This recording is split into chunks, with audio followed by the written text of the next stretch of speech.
হাদিসের মধ্যে আসছে আল্লাহ রাসূল সাল্লাল্লাহু আলাইহি ওয়াসাল্লাম বলেন, যে জায়গার ভিতরে আল্লাহ এবং আল্লাহর রাসূলের গুণগান গাওয়া হয় ওই জায়গাটা এত দামি হয়ে যায় যে ওই জায়গার ভিতরে আল্লাহ রাব্বুল আলামিনের রহমত বর্ষিত হতে থাকে। এটা এমন জায়গা, এত দামি জায়গা। শুধু তাই না, যে মানুষগুলা কদম দিয়া হাঁটতে হাঁটতে এই মধ্যে দিকে আসবে, আল্লাহ রাব্বুল আলামিন ওই বান্দার প্রত্যেকটা কদমের বিনিময়ে একটা করে গুনাহ আল্লাহ তাআলা মাফ করে দিবেন। এটা এত দামি জায়গা, এখানে আসলে এই ফায়দা পাওয়া যায়। শুধু তাই না, কোরআনে হাকীমের মধ্যে আল্লাহ তাআলা বলেন, ফাযাক্কির ফাইন্না যিকরা তানফাউল মুমিনিন। এই জিকির আজকার এটা মুমিনের জন্য অনেক ফায়দাজনক, উপকারজনক। আলোচনা যদি না থাকে তাহলে মুমিনের ধীরে স্বাদ এটা থাকবে না, চলে যাবে। একই মানুষ একই আমল করতেছে, একই জিনিস বারবার খাইতেছে, কিন্তু প্রত্যেকবারের স্বাদ যেমন আলাদা, ঠিক একই জিনিস এক এক ফুল থেকে যখন শুনবে এক এক রকমের ঘ্রাণ তার কাছে লাগবে, এক এক রকমের মজা তার কাছে লাগবে। এ জায়গায় অনেক আলোচক, এক একজনের কণ্ঠ এক এক রকম, বলার ধরন এক এক রকম। এই প্রত্যেক মানুষ এই এক একজনের এক এক রং আর ঢং, এক এক ফুলের এক এক ঘ্রাণ নিতে থাকবে। আল্লাহ তাআলা ভালো জানেন, হয়তোবা কোন একজনের ফুলের ঘ্রাণ তার কাছে ভালো লাগবে, আর ওই কথাগুলো দ্বারা তার জীবন পরিবর্তন হয়ে যাবে।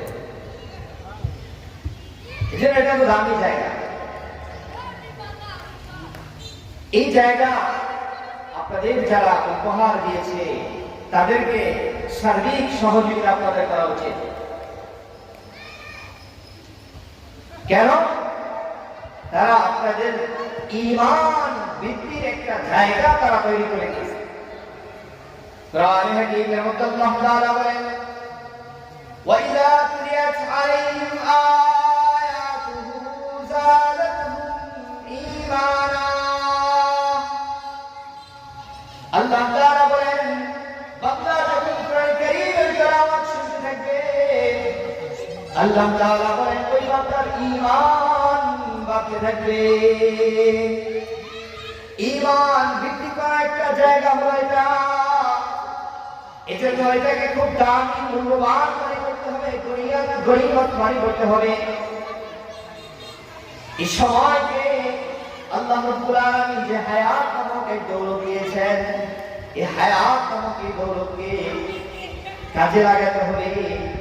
পরবারে যখন যে বান্দা চিন্তা করবে, হায় রে দুনিয়ার মধ্যে আল্লাহ তাআলা তো হায়াত নামক এক দৌলত আমাকে দিয়েছেন, আফসোস করতে থাকবে সেই দিন। কিন্তু ওই আফসোস কোনো কাজে আসবে না। আফসোসের জায়গা, চিন্তা করার জায়গা এটা।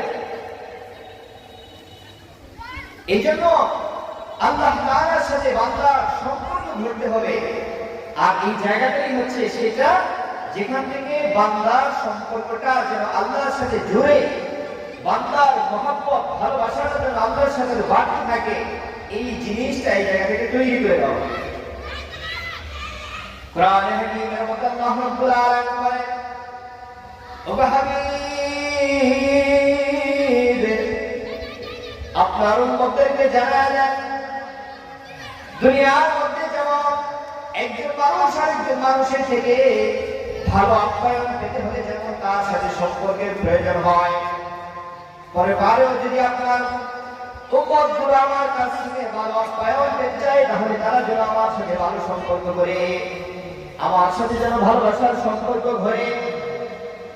আল্লাহ রাব্বুল আলামিনকে, আল্লাহ রাব্বুল আলামিনের সাথে যদি আমার আপনার মহব্বত ভালোবাসা না থাকে, তাহলে আমি আপনি কি করে সেই আল্লাহ রাব্বুল আলামিনের মেহমান হব?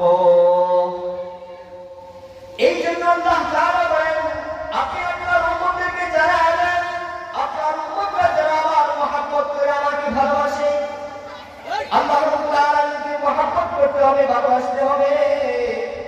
আল্লাহ তাআলাকে কেন মহব্বত করবেন, কেন ভালোবাসবেন? হাসান বসরি রাহমাতুল্লাহ আলাইহি দুইটা কারণ উল্লেখ করেন যে দুই কারণে বান্দা আল্লাহকে মহব্বত করা দরকার, ভালোবাসা দরকার। এক নম্বর কারণ হলো আল্লাহ রাব্বুল আলামিন বান্দাকে মহব্বত করেন, ভালোবাসেন। আল্লাহ তাআলা বান্দার উপর দয়া করেন, মেহেরবানি করেন। এই জন্য বান্দা আল্লাহ রাব্বুল আলামিনকে ভালোবাসে। কেমন দয়া করেন, কেমন মহব্বত করেন, কেমন ভালোবাসেন? মুহতারাম হাজিরিন, দুনিয়ার মধ্যে যখন কোনো মানুষ অন্যায় করে, অপরাধ করে, সাথে সাথে ওই অন্যায় অপরাধের শাস্তি হয়। আল্লাহ রাব্বুল আলামিন তো রহমান রহিম। বান্দা যখন মায়ের গর্ভে থাকে, ওই জায়গায় বান্দার কথাও বলতে পারে না, চলতেও পারে না। বান্দার যখন যা প্রয়োজন আল্লাহ তাআলা ওই জায়গায় রহমত করেন, আল্লাহ তাআলা তার ব্যবস্থা করে দেন। সন্তান যখন দুনিয়ার ভিতরে আসে, দুনিয়ার ভিতরে আসার পর ওই সন্তান কথাও বলতে পারে না। সন্তানের যা কিছু প্রয়োজন আল্লাহ তাআলা তার রহমতে সব কিছু পূরণ করে দেন। আল্লাহ রাব্বুল আলামিনের নিষিদ্ধ জিনিস, অপরাধ, অন্যায়, গুনাহ করতে বান্দা নিমজ্জিত থাকে। আল্লাহ রাব্বুল আলামিন ওই গুনার ভিতরে, আল্লাহর নাফরমানির ভিতরে নিমজ্জিত থাকার পরেও আল্লাহ তাআলা ওই বান্দার উপর রহম করেন, ভালোবাসেন। এই জন্য আল্লাহ তাআলা ওই বান্দাকে সাথে সাথে আযাব দিয়ে ধ্বংস করে দেন না। একজন মানুষ তার রুমাকে একা একা অপরাধ করতেছে, অন্যায় করতেছে, পাপাচার করতেছে, আল্লাহ রাব্বুল আলামিন ওই সময় তার রহমতের বাতাস তাকে দান করেন। আল্লাহ রাব্বুল আলামিনের অসংখ্য দয়া, আল্লাহ তাআলার অসংখ্য ভালোবাসার ঘটনা শোনানো যাবে। কোরআন কারীমের মধ্যে আল্লাহ তাআলা বলেন, ইয়া আইয়ুহাল ইনসানু মা গাররাকা বিরাব্বিকাল কারীম। এ বান্দা, তোর বাপকে 30 মাস পর্যন্ত লালন পালন করার কারণে তোর প্রতি তোর বাপ যে মহব্বত, ভালোবাসা সৃষ্টি হয়েছে, এর চেয়ে অসংখ্য বেশি বার আমি তোকে মহব্বত করি, ভালোবাসি। আমি রব্বে কারীম আল্লাহ, আল্লাযী খলাকাকা ফাসাওয়াকা আল্লাযী খলাকাকা ফাসাওয়াকা ফাআদালাক ফি আইয়ি সূরাতিন মা শাআ রাক্কাবাক। আল্লাহ তাআলা বলেন, এই যে তুই তোর সুন্দর চেহারা দেখতেছস, এই যে তুই তোর সুন্দর একটা বডি দেখতেছস, আমি রব্বুল আলামিন আল্লাহ, আমি আমার নিজের কুদরতি হাত দ্বারা তোমার এই সুন্দর সুঠাম দেহ তৈরি করেছি। এ বান্দা, দুনিয়ার মধ্যে আসমান দেখো, আসমান তৈরি করতে আমি আমার হাত লাগাই নাই। পাহাড় দেখো, পাহাড় তৈরি করতে সেই জায়গাতে আমি আমার হাত লাগাই নাই। জমি দেখো, জমি তৈরি করতে গিয়ে আমি আমার হাত লাগাই নাই। এভাবে যদি সৌন্দর্য করে যা কিছু দুনিয়ার মধ্যে দেখো, কোনো কিছু তৈরি করতে গিয়ে আমি আমার হাত লাগাই নাই। বান্দা, একমাত্র তোমাকে সৃষ্টি করতে গিয়া আমি আল্লাহ আমার হাত ব্যবহার করেছি। তোমার প্রতি এত মহব্বত, এত ভালোবাসা আমার, এত কিছু থাকার পরও আমি রব্বুল আলামিন থেকে কোন জিনিস তোমাকে বিমুখ করে দিল?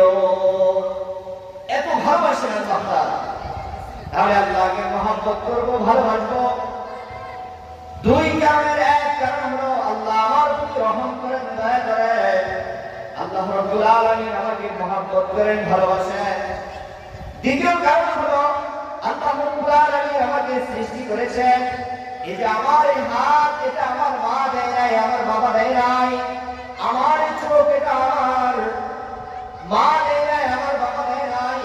আমার এই পা, এটা আমার মা দেয় নাই, আমার বাবা দেয় নাই। কে দিয়েছেন? আল্লাহ রাব্বুল আলামিন দান করেছেন। এই জন্য আল্লাহ তাআলাকে মহব্বত হবে, ভালোবাসতে হবে। এখন আমরা তো আল্লাহ তাআলাকে দেখি না, মহব্বত করতে হলে, ভালোবাসতে হলে তো সাক্ষাতের প্রয়োজন পড়ে। আল্লাহ রাব্বুল আলামিনকে আমরা দেখি না, কিন্তু আল্লাহ তাআলা বলেন ফাত্তাবিউনি, নবী আপনি জানা যান আমাকে মহব্বত যদি আমার বান্দা করে, আমাকে মহব্বত করার মাধ্যম হলো নবী আলাইহিস সালাতু ওয়াস সালামের ইত্তেবা করা, অনুসরণ অনুকরণ করা। নবীজির মহব্বত, নবীজির ভালোবাসা, নবীজির ইত্তেবা, নবীজির অনুসরণ অনুকরণ করা, আমার আপনার নবী যেভাবে পান করেছে সেভাবে পান করা, আমার আপনার নবী যেভাবে চলেছে সেভাবে চলা, আমার আপনার নবী যেভাবে পোশাক পরিধান করেছেন ওইভাবে পোশাক পরিধান করা, আমার আপনার নবী যেভাবে খেয়েছেন ওইভাবে খাওয়া, আমার আপনার নবী যেভাবে ঘুমাইছেন ওইভাবে ঘুমানো। নবী আলাইহিস সালাতু ওয়াস সালাম বলেন, যে ব্যক্তি আমাকে মহব্বত করবে, আমার মহব্বত করার মাধ্যম, আমার মহব্বত করার নমুনা হলো আমার সুন্নতকে যেন ওই ব্যক্তি মহব্বত করে আঁকড়ে ধরে। মান আহাব্বা সুন্নতি ফাকাদ আহাব্বানি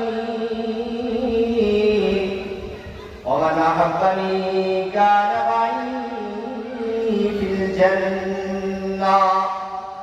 নবীজির মহব্বত প্রকাশের মাধ্যম হলো নবীর সুন্নতকে মহব্বত করা, নবীর সুন্নত অনুসারে জীবন পরিচালনা করা, নবীর আদর্শ ধারণ করা। নবীর সুন্নতের মহব্বত যদি কোনো বান্দার ভিতরে থাকে, তাহলে বোঝা গেল ওই বান্দা নবীকে মহব্বত করে। আর কোন বান্দার ভিতরে যদি নবীর এই মহব্বত থাকে, তাহলে বোঝা গেল ওই বান্দা আল্লাহ রাব্বুল আলামিনকে ভালোবাসে। আল্লাহ তাআলাকে মহব্বত করা ভালোবাসা। এই জন্য বান্দা আল্লাহ রাব্বুল আলামিন আমাকে এই যে চলার শক্তি দিয়েছেন, বলার শক্তি দিয়েছেন, আমার যা কিছু আছে সব কিছু আমার মালিক আল্লাহ আমাকে দান করেছেন। এই জন্য আমি আমার মালিক আল্লাহকে বেশি ভালোবাসবো। দুনিয়ার সব কিছুর চাইতে আমার মালিক আল্লাহকে আমি বেশি মহব্বত করবো, ভালোবাসবো। আমার মালিকের মহব্বত ভালোবাসা প্রকাশ করবো আমি আমার হাবিবের সুন্নতের অনুসরণ অনুকরণের মাধ্যমে। নবী আলাইহিস সালাতু ওয়াস সালামের সুন্নতের মাধ্যমে আমি আমার মহব্বত ভালোবাসা প্রকাশ করব। আল্লাহ রাব্বুল আলামিনের মহব্বত ভালোবাসার আরেকটা মাধ্যম হলো আল্লাহ তাআলার মহাহুকুম নামাজ আদায় করা। বান্দা যখন নামাজে দাঁড়ায়, আল্লাহ তাআলা বলেন, হাবিব আপনি আমার সাথে মেরাজে সাক্ষাৎ করে গেলেন, আর আমি আমার উম্মতের সাথে, আপনার উম্মতের সাথে, আমার বান্দার সাথে, আর আমি আমার বান্দার সাথে, আপনার উম্মতের সাথে আমি সাক্ষাৎ করব নামাজের মধ্যে। বান্দা যখন নামাজে দাঁড়ায়, নামাজে দাঁড়ায় যখন বান্দা তেলাওয়াত করতে থাকে আলহামদুলিল্লাহ রাব্বিল আলামিন, সাথে সাথে আমার মালিক সাথে সাথে জবাব দেন হামিদানি আব্দি। আল্লাহ রাব্বুল আলামিন বান্দার নামাজের মধ্যে বান্দার সাথে সাক্ষাতের জন্য চলে আসেন। তাহলে যে মালিককে মহব্বত করবো, ভালোবাসবো, ওই মালিকের সাক্ষাৎ আমরা কিভাবে পাবো? ওই মালিকের সাক্ষাৎ আমরা নামাজের মাধ্যমে পাবো। এই জন্য নামাজের পাবন্দি করা,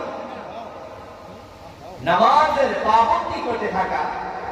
আজকাল এই দুনিয়ার ভিতরে কত মানুষ আমরা দেখি, কত বাহাদুরি দেখায়, কত জমিদারি দেখায়, কত ক্ষমতা দেখায়, কিন্তু যে রব আমাকে সৃষ্টি করলেন, আপনাকে সৃষ্টি করলেন, ওই রবের সামনে আমার কোনো বাহাদুরি চলে না, ওই রবের সামনে আমার কোনো ক্ষমতা চলে না, ওই রবের সামনে আমার কোনো জমিদারি চলে না। রব যখন সুরাতের টান দিবে, কেউ আর দুনিয়ায় থাকতে পারবে না। না। আল্লাহ তাআলা বলেন কুল্লু মান আলাইহা ফান, দুনিয়ার মধ্যে তোমরা যা কিছু দেখতেছো সব কিছু এক সময় বিলীন হয়ে যাবে, কোনো কিছু থাকবে না, সব ধ্বংস হয়ে যাবে। বান্দা যদি তোমার রবের সাথে মহব্বত জুড়ে দাও, ভালোবাসা জুড়ে দাও, তাহলে তোমার পুরা গোটা জিন্দগিটা দুনিয়ার মধ্যে অমর হয়ে থাকবে। এক ইংরেজ ভারত সফর করে তার একটা সফরনামা লিখতেছেন। ওই জায়গায় লিখেছেন যে ভারতের জমিতে এমন একজন মানুষ আছে যে মানুষ ভারতের জমি মাটির নিচে শুয়ে আছে আর মাটির উপরে সে শাসন করতেছে। জিজ্ঞেস করলো এটা কিভাবে সম্ভব? শাসন করতে হলে তো হাত লাগে, পা লাগে, ক্ষমতা লাগে, বাহাদুরি লাগে, বেঁচে থাকা লাগে। মাটির নিচে শুয়ে শুয়ে মাটির উপরে শাসন করতেছে, এটা কিভাবে? এমন একজন মানুষ যে 1000 বছর আগে দুনিয়া থেকে ছিল, বিদায় নিয়ে চলে গেছে, কিন্তু আজ পর্যন্ত দুনিয়ার মধ্যে সে শাসন করতেছে। কি দ্বারা শাসন করে? হাত নাই, পা নাই, ক্ষমতা নাই, দুনিয়াতেও নাই, তবুও সে দুনিয়ার ভিতরে শাসন করতেছে। এর কারণ হলো আল্লাহ রাব্বুল আলামিনের সাথে তার মহব্বত জুড়ে গেছে, সম্পর্ক জুড়ে গেছে। মহব্বত জুড়ে যাওয়ার কারণে, সম্পর্ক জুড়ে যাওয়ার কারণে 1000 বছর ধরে মাটির নিচে শুয়ে থেকো, মাটির উপরে মানুষকে শাসন করতেছে। ইংরেজ বলেন এই লোকটা হলো খাজা মুঈনুদ্দিন চিশতি রাহমাতুল্লাহ আলাইহি। কেমন যেন নামটা নেওয়ার সাথে সাথে মনে হয় এখনো যেন ভারতে গেলে পাওয়া যাবে। মাটির নিচে শুয়ে আছে কিন্তু মাটির উপরে শাসন করতেছে। তাহলে মাটির সাথে সম্পর্ক ভরা, আল্লাহ রাব্বুল আলামিনের সাথে সম্পর্ক ভরা কোন বান্দা যদি আল্লাহ তাআলাকে মহব্বত করতে থাকে, আল্লাহ তাআলার সাথে যদি বান্দার সম্পর্ক ঘটতে থাকে, ওই বান্দা দুনিয়া থেকে চলে গেল, বান্দার আলোচনা দুনিয়ায় রয়ে যায়। বান্দা দুনিয়া থেকে চলে গেল, বান্দার শাসন দুনিয়ায় রয়ে যায়। দুনিয়ার ভিতরে বহু ক্ষমতা রয়েছে যে চলে গেছে, আজ কেউ তার নাম নেয় না। কিন্তু যে মানুষগুলো আল্লাহ রাব্বুল আলামিনের ভয়ে দুনিয়ার ভিতরে চলেছে, ওই মানুষগুলোকে মানুষ স্মরণ করতে থাকে, শুয়ে শুয়ে তারা এই মানুষগুলা শাসন করতেছে। এই জন্য বান্দা তোমার সম্পর্ক করতে হবে তোমার মালিকের সাথে, যিনি সব কিছু দান করেছেন, সব কিছু দিয়েছেন, তার সাথে তোমার মহব্বত ভালোবাসা সৃষ্টি করতে হবে। আর এই মহব্বত ভালোবাসা সৃষ্টি করার মাধ্যম হলো নবীজির সুন্নাত অনুসরণ অনুকরণ করা, নবীজির অনুসরণ অনুকরণ করা। নবী আলাইহিস সালাম বলেন, কোন বান্দা যদি আমার সুন্নতের অনুসরণ অনুকরণ করে, মান আহাব্বা সুন্নতি ফাকাদ আহাব্বানি ওয়া মান আহাব্বানি কানা মাই ফিল জান্নাহ, আমার ওই উম্মতের সাথে জান্নাতে থাকবো। আল্লাহ তাআলা আমাদেরকে আল্লাহর সাথে সম্পর্ক করার আল্লাহ তাআলা তৌফিক দান করুন। আল্লাহর সাথে মহব্বত ভালোবাসা তৈরি করার আল্লাহ তাআলা আমাদের তৌফিক দান করুন।